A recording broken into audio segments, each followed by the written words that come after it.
interested in these gravity waves. And these gravity waves are to be described by some equation. So some mathematical concept must be there, because this is seabed and this is the normal direction, vertical direction. This is the x direction, and y direction is perpendicular to the plane of the screen. So left side, let us assume it is deep water, and right side we will consider that it is towards the land. So the waves are now propagating from left to right. So when the waves are propagating, there will be a still water level. So the wave is nothing but it is a disturbance. So temporarily the water level will rise and then it will go down. So there are two basic concepts by which we can describe any fluid motion. One is called as the Lagrangian approach, and the other is the Eulerian approach.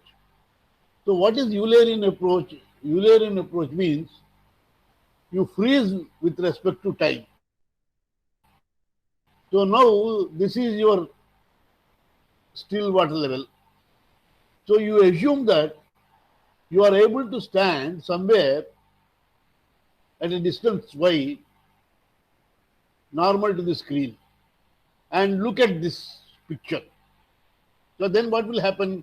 You will see that the entire water surface will be like this at any one particular time instance. Now, another way of describing the wave motion is you stand here and with respect to time, see how the still water level, which is here at some time, is changing here. Now what will happen? The water level will be rising for some time and then it will be going down for some time. So if I plot, suppose if I plot by taking some reference,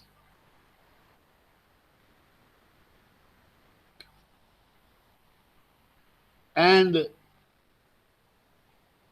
taking time, any time t is equal to 0,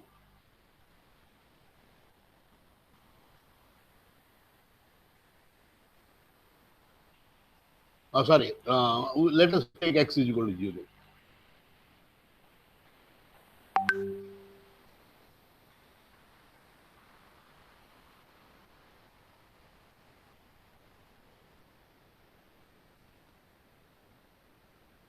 So x is equal to 0, and I will take, this is the variation of t.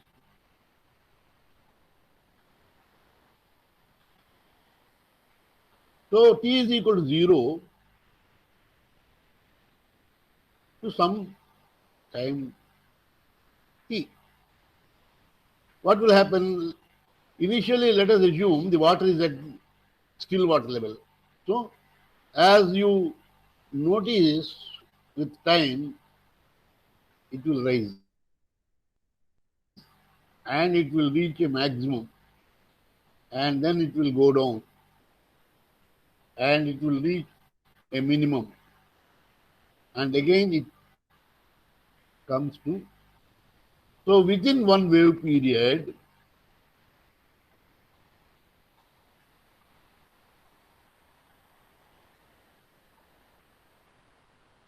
this is how the water surface elevation will change. So this will designate as eta. Eta is the water surface elevation. So by standing at one point and looking at only that point with respect to time, how the water level is changing. Now what we can also do alternatively is we can again consider initially at any time t is equal to 0,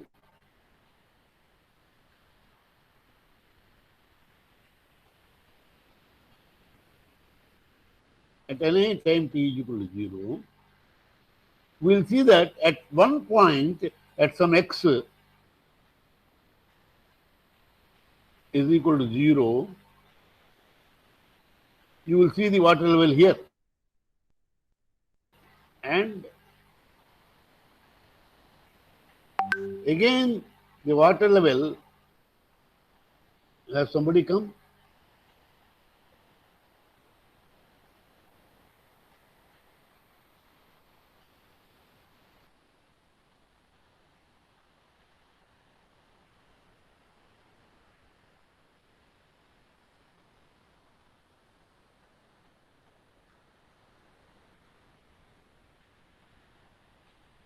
So,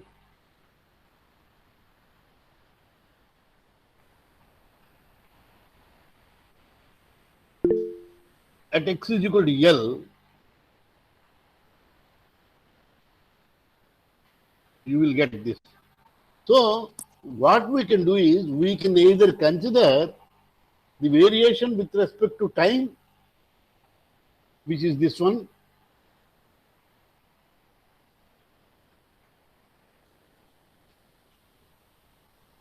or with respect to distance.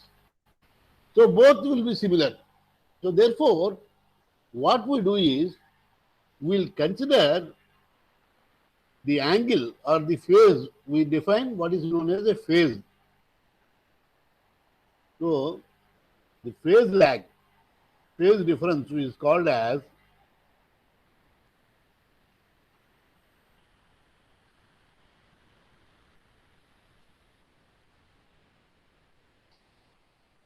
this is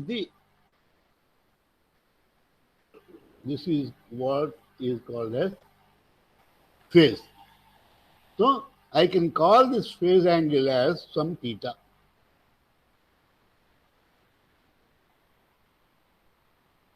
So, I can take small t is equal to 0, or I can take small x is equal to 0. If I take small t is equal to 0, I can vary x from 0 to L when t is equal to 0.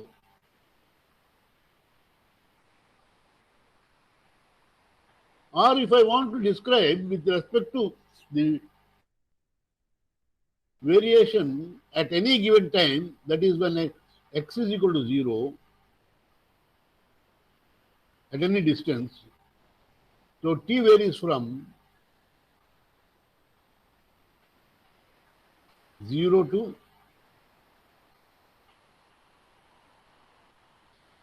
capital T. So this capital T is called as the wave period.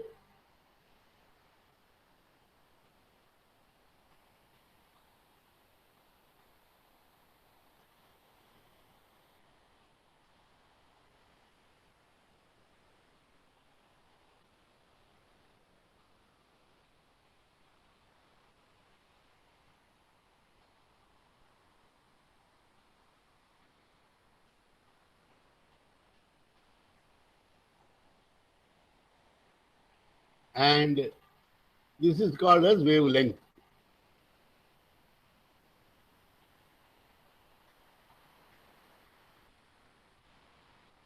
So what we have to do is we have to find out the wave characteristics for one wave. So now here I am taking this wave from this point to this point. So this is one wave.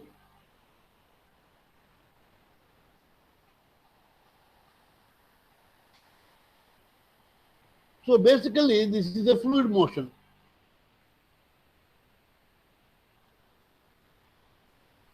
Basically this is a fluid motion. So therefore, and we will make certain assumptions. Now what are those assumptions? That also I will give you 1 minute.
Okay.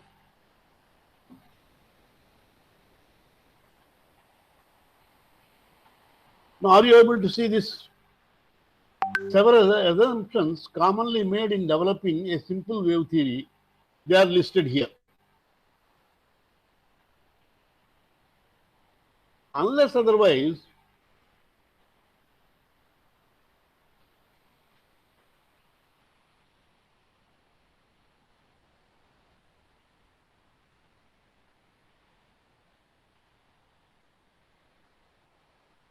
unless otherwise we make certain assumptions, it is not possible for us to generate a governing equation for the fluid flow. Now, in the last semester, we have learned about the velocity potential, stream function and velocity potential. Now, what are these two, stream function and velocity potential? These are two functions which enable mathematical description of any physical flow. So, our idea is to generate a mathematical equation which will help us describing the wave motion. So, we will assume that we are going to derive an expression for the velocity potential phi. So, if I want to obtain the expression for velocity potential, I must consider a flow and its physical features. Now, what we have to do, we have to make certain assumptions. Now, what is the first assumption? The fluid is homogeneous and incompressible. Therefore, the density rho is a constant. This is the basic assumption. Unless otherwise we consider rho to be constant, we cannot consider any equation. Then surface tension is neglected. Coriolis effect is neglected. Pressure at the free surface is uniform and constant. Now, what is the pressure at the free surface? The free surface is the still water level. So, all along that, the pressure is atmospheric pressure only. So, therefore, on the sea surface, the pressure is atmospheric pressure. It is constant. Then the fluid is ideal. Unless otherwise we assume the fluid to be ideal, we cannot consider Bernoulli's equation or Euler's equation or any other equation. So, therefore, we first consider to be ideal. Then the particular wave being considered does not interact with any other water motions. So, this is again an assumption only. In reality, this is not true, because when a wave is generated, the waves and the currents, they interact. But to start with, we will make an assumption and we will assume that the wave is individual. Then the bed is horizontal. Now, this assumption is true only in the deep water. If we consider area which is very close to the seashore, the depth will be reducing. So, it is not a horizontal floor, it is an inclined beach. But for the time being, we will consider over one wavelength, the depth is constant. Bed is horizontal, fixed and impermeable boundary. Why impermeable boundary? If it is not impermeable boundary, we cannot get a boundary condition. For if I take vertical direction as z, at z is equal to 0, I can use the condition the vertical velocity is equal to 0. If it is impermeable, if it is permeable, then water will be seeping and I cannot get any equation. So, therefore, that is another assumption. So, these are the assumptions which we make. The wave amplitude is small and the waveform is invariant. Now, what is this? I will show that.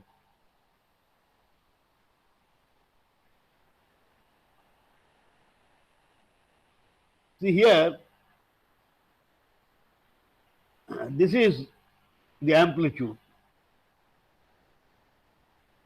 So, this amplitude we are assuming to be small.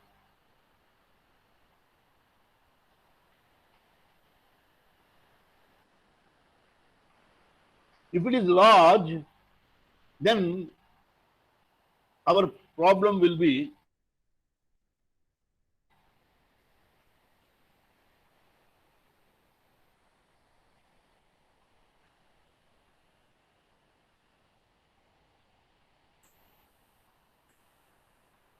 the waveform is invariant with time and space. So we are assuming that at any time, suppose there is some amplitude, say for example 5 centimeters. So after one wave period, again at that same point, you get the same 5 centimeters amplitude. If it is not getting 5 centimeters, that means eta, that surface elevation which you had identified, is changing. So the boundary is changing. So that is the assumption required for proceeding with our equation. Then waves are plane and long crested. What is this assumption? This assumption is again this one. See, this is a wave and perpendicular to the plane of the screen, the length of the crest, this is the crest. So perpendicular to the length of the crest, perpendicular to the screen, the length of the crest is long, infinite. Otherwise what happens is, it will not be a two-dimensional motion. It will become a three-dimensional motion. So it will become more complicated. So therefore what we do is, we will consider the length is infinite and one unit length perpendicular to the plane of the screen we will consider for our for developing our basic governing equation. Okay. So with this background, let us assume that this is the parameters u. What is u? U is the velocity of water particle in x direction. This is our x direction. This is our z direction. Y direction is perpendicular to the screen. We will not consider that. So any particle which is present here, water particle, will have the horizontal component of velocity u and the vertical component of velocity w. Now, as per our definition, if we assume the flow to be rotational, then for that the velocity potential phi will exist. From our basic concepts of fluid mechanics, we know that whenever the flow is irrotational, ideal, then the velocity potential exists. So therefore we can define u is equal to del phi, dou phi by dou x, and w is equal to dou phi by dou z. So when once we say that u and w are there and phi is there, so it must satisfy this equation. What is this equation? This is Laplace equation.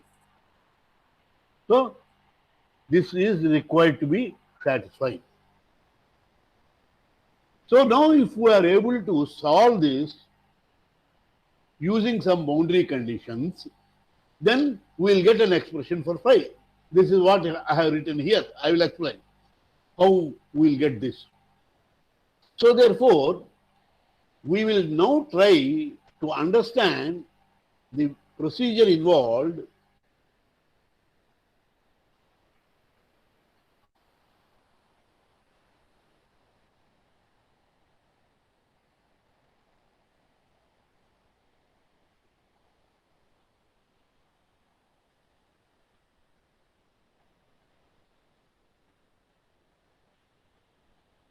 what happened. Okay, now let us know.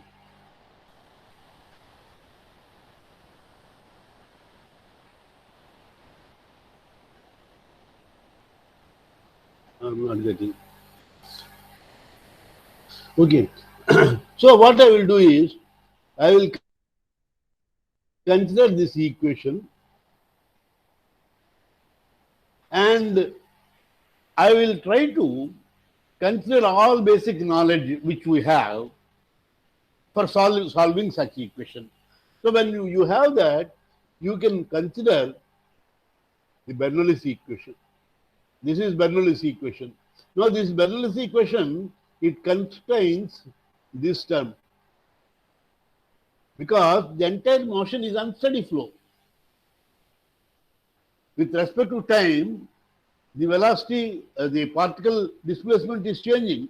So therefore, I have to include this term, dou phi by dou t term, and this is the pressure term, this is the velocity dynamic pressure term, and this is the potential or datum head term. So this Bernoulli's equation, what we do is, on the surface, we can simplify it to this form. I am skipping the details. They are not required also for the time being. Now, what we do is, because we have to get a solution for this,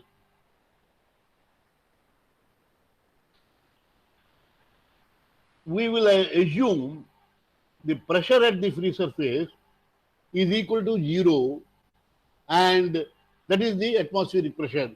So what is Z here? See, at free surface, at any point, this is what is Z. So this is eta. Z is nothing but eta. So if I substitute for Z, eta, I will be getting this expression. Eta is equal to minus 1 by g dou phi by dou t at Z is equal to eta. Actually, that is valid all along this. Now we have assumed that this amplitude is small. So whatever boundary condition we are assuming, whatever boundary condition that is present here, we will assume that it to be valid at the still water. So that means, instead of saying that this is valid at Z is equal to eta, we will say that this is valid at Z is equal to 0. So this is an assumption. So using that assumption and defining corresponding to a particular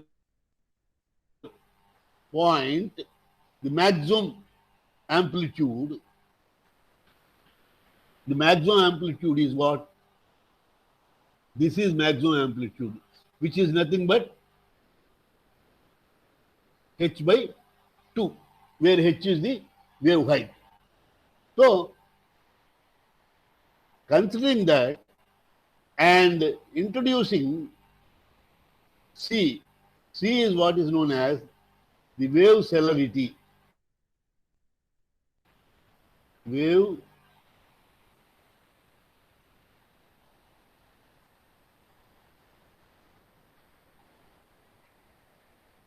That is nothing but the velocity of the wave.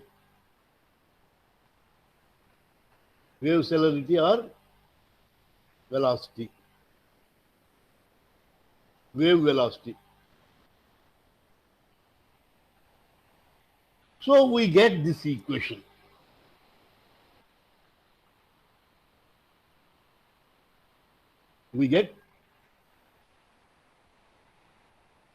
Now this equation is developed, and with the help of this equation, we will now try to get the other wave characteristics which are required for us.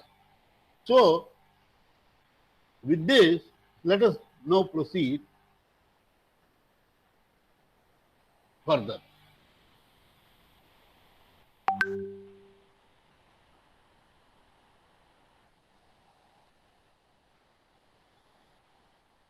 Now, so this expression for C, what is this C? C is nothing but the velocity with which the wave is moving. See, this is the wave. So the wave will have zero displacement, and over a time of t, what is its displacement? L. So what is the velocity? The velocity is c is equal to L by t. So c is equal to L by t. So we get the expression for c as this. This is the expression for the wave velocity. Now this is the expression for phi. So this equation I will call as 1. Along with this, this is to be considered. So these are the two basic equations which enable us to find out the other parameters. So this is the third condition. I mean, in fact, this is inherent.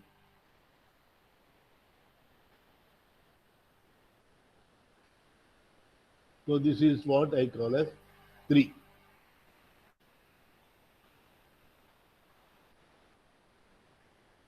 This and this are same, because this here t is replaced by L by t, and this is the expression which we consider for wave velocity, right?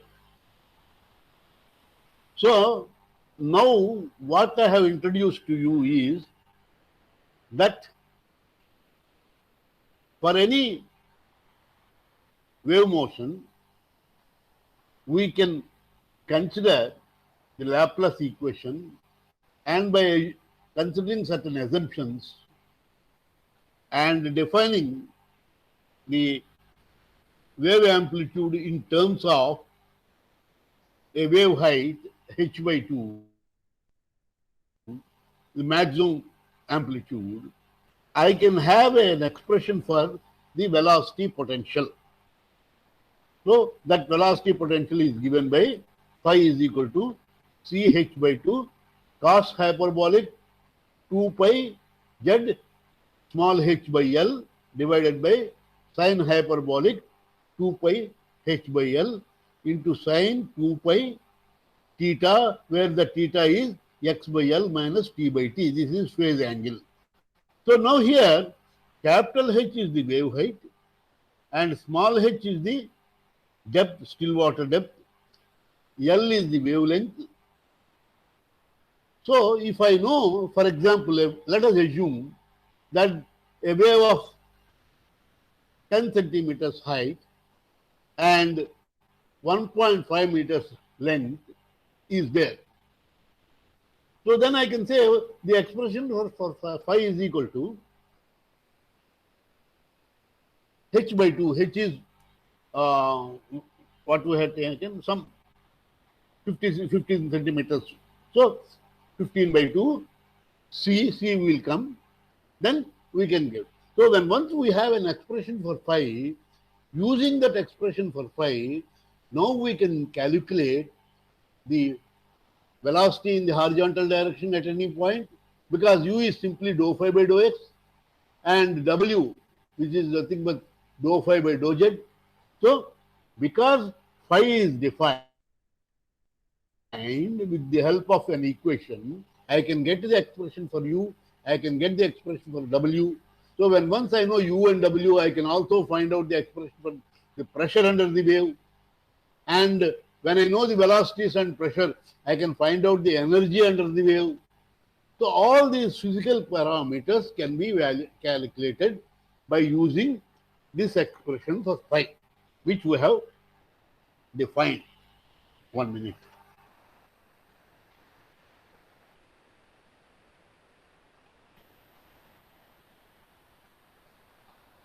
Okay.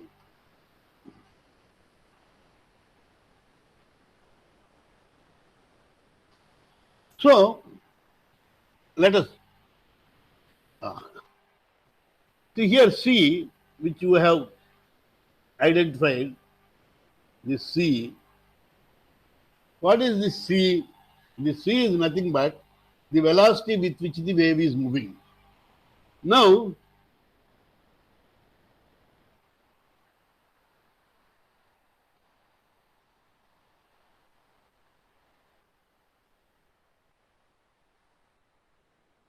it's not there. Anyhow, it doesn't matter. Now, as I told, on the left hand side, it is all deep water, and on the right hand side, it is the coast. So, on the left hand side, it is deep water means the effect of bottom is not felt. So, there are certain constant features. Whereas, when you come to the shore, towards shore, the effect of the bottom is felt.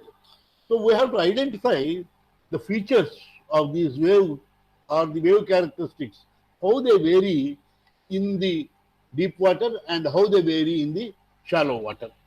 So, if we say this C is the celerity, wave celerity, now this H by L, H is the depth and L is the wavelength. So, this ratio of H by L, if it is greater than 0.5, if H by L is greater than 0.5, then it is called as deep water.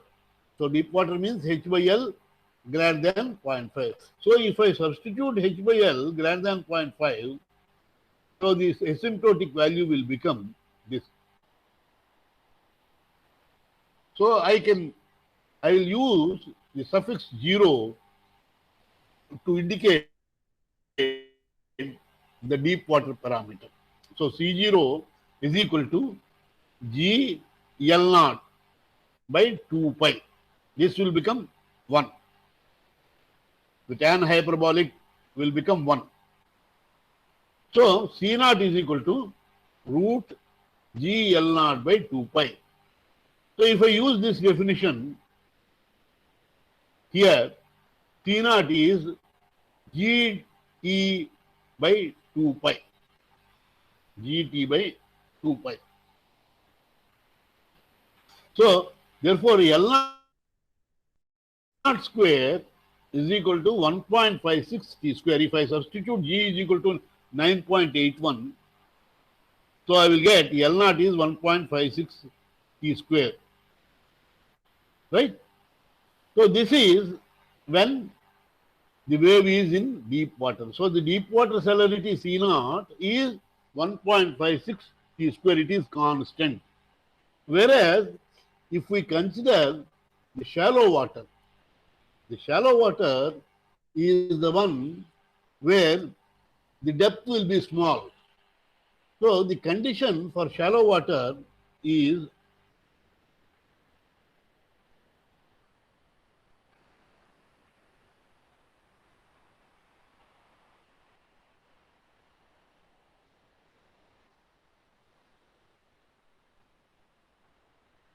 half